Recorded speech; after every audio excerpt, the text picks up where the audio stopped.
Collaborare e sostenere in forma associata azioni e iniziative per valorizzare i luoghi di Antonio Canova, Giorgione e Tiziano. Con questo obiettivo la Regione del Veneto ha realizzato un accordo di programma insieme alla Fondazione Canova Onlus di Possagno, il Comune di Castelfranco Veneto e la magnifica comunità di Cadore di Pieve di Cadore. Le case degli artisti, il Museo Gipsoteca Antonio Canova, il Museo Casa Giorgione e il Museo Casa Tiziano si uniranno per la promozione in forma associata di azioni e iniziative comuni. Il nuovo progetto si chiama Terre Natie.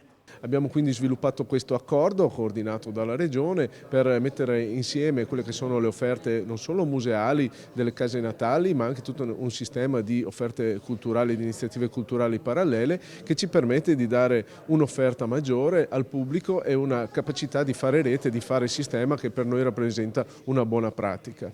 Si è volutamente creata questa importante sinergia affinché vi sia, attraverso la cultura essa stessa, sia volano per il turismo ma anche per l'economia dei nostri territori.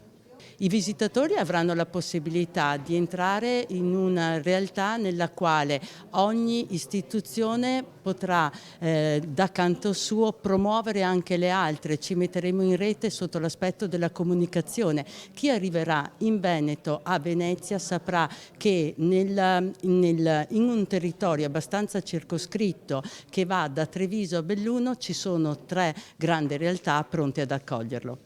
Ci sarà la possibilità di fare convegni, di fare anche mostre condivise, appunto, in modo da invitare i turisti e anche i nostri abitanti veneti a girare in questi territori per conoscerli meglio.